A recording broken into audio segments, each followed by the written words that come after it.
We are currently in the longest season Destiny 2 has ever seen.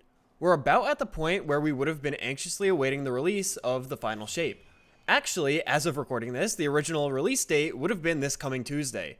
With another 4 months until the new launch date, I've been thinking about what Bungie could do to freshen up the game for the next few months. We've gotten a few announcements, like Into the Light and much needed Crucible attention, but what else could Bungie fit into the next few months as well?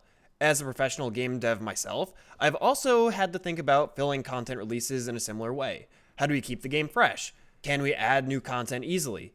Is it more time and effort efficient to release old content instead? How can we make that old content match modern standards? Today, let's explore how Bungie has successfully and, well, unsuccessfully repurposed old content, what makes reprise content good, and what could Bungie decide to re-release during our wait for the final shape. Hey everyone, I'm Rizeki, and welcome to my design analysis on reprise content in Destiny 2. As always, thanks for stopping by the video. If you like what I have to say, don't forget to give the video a like.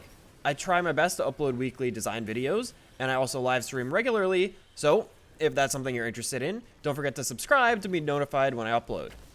But with all that out of the way, let's talk about reprise content in Destiny. Over the years, Bungie has been given both praise and criticism for reusing old content. The Destiny franchise is 10 years old, and in that time, there has been a ton of content that was removed or rotted over time. Of course, we have the release of Destiny 2, which was released with a lot of original D1 content missing.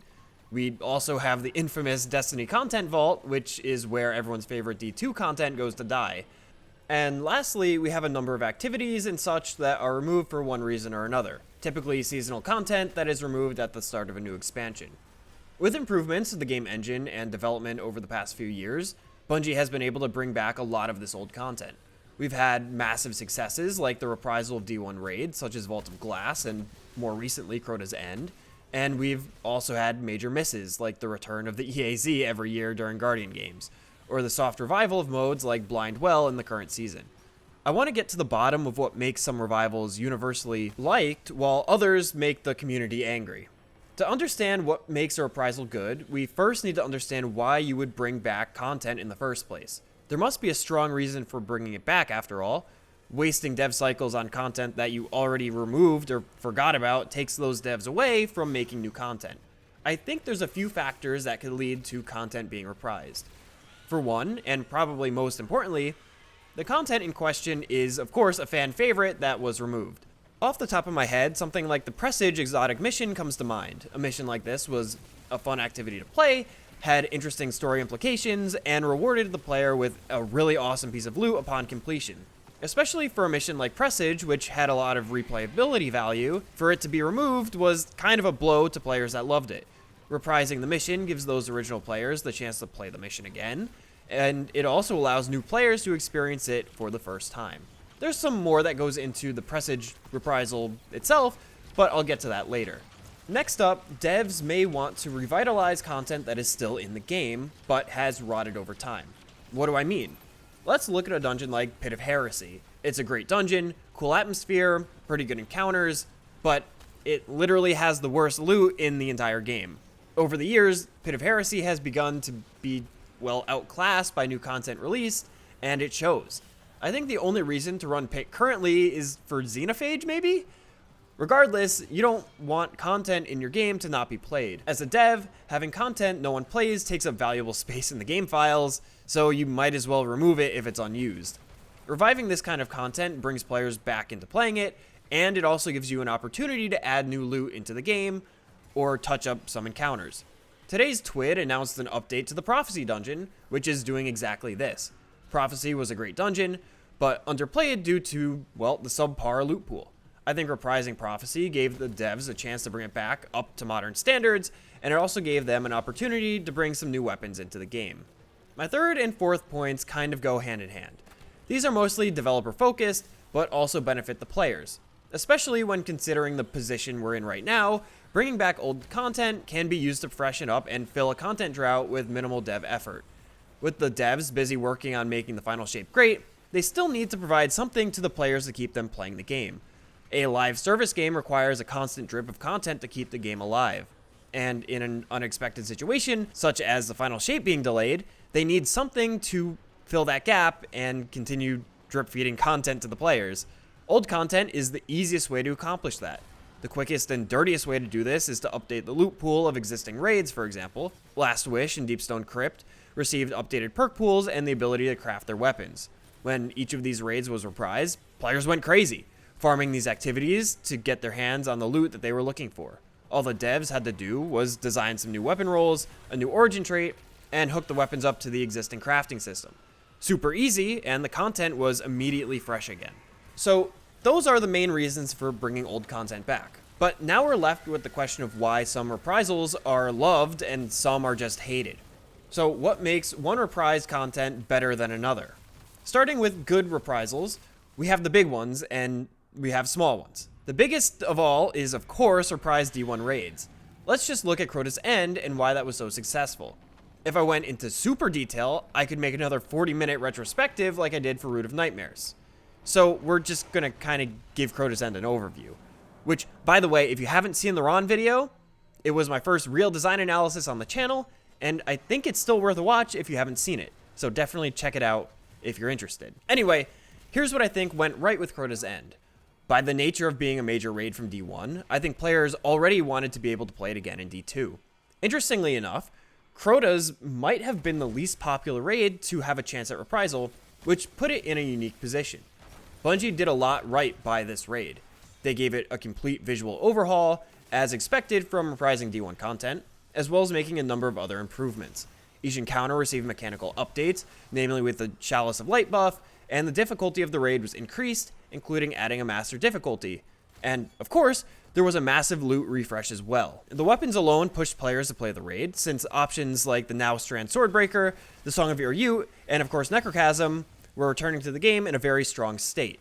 Not to mention that each weapon outside of Necrochasm is craftable. The renewed difficulty of the raid also enticed players, since the original raid was choked on for being much more of a dungeon than a true raid. A smaller but still very successful reprisal is exotic missions.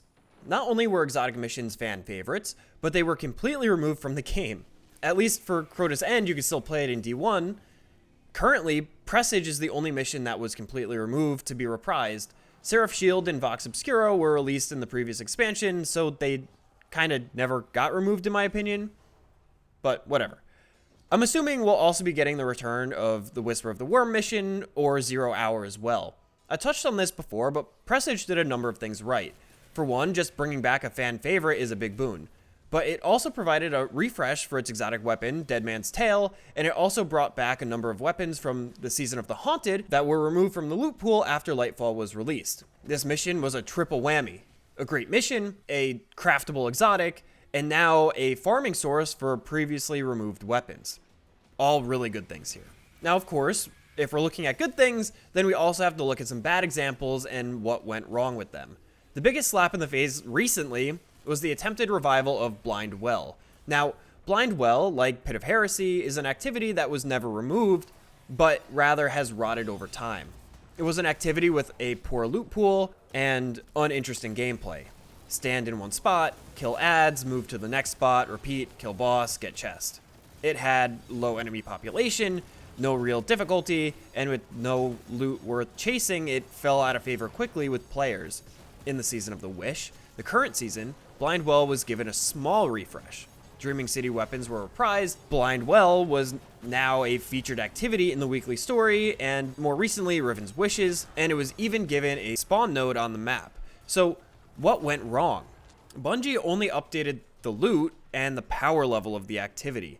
The boring gameplay mechanics stayed the same, and the loot wasn't a draw either. All the loot was farmable in the Coil, a much more overwhelmingly popular choice over playing Blind Well.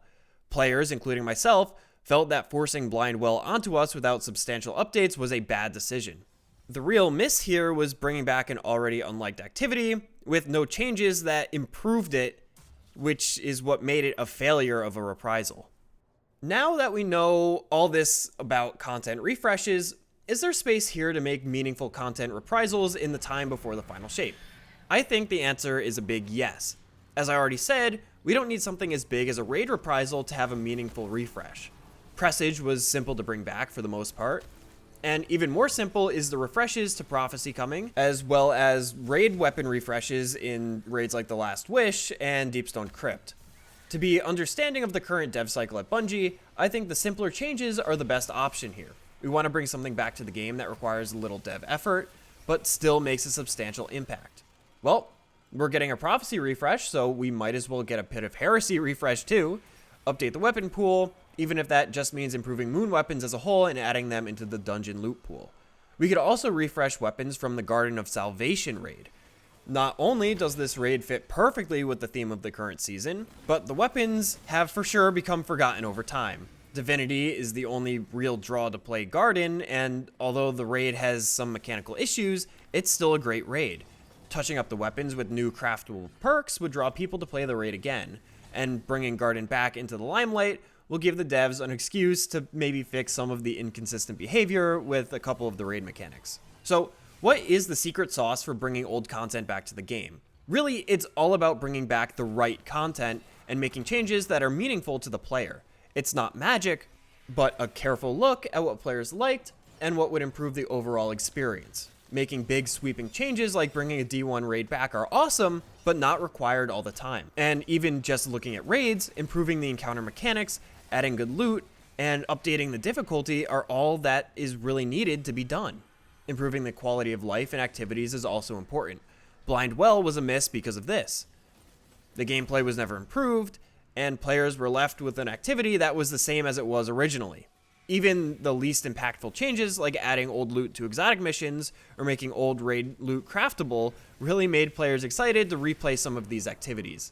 Everything just comes back to improving loot, quality of life, mechanics, and obviously bringing back fan favorites over other removed content.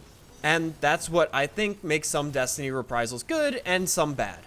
Let's get some more simple refreshes to help fill the content drought until the final shape. But maybe that's just my opinion.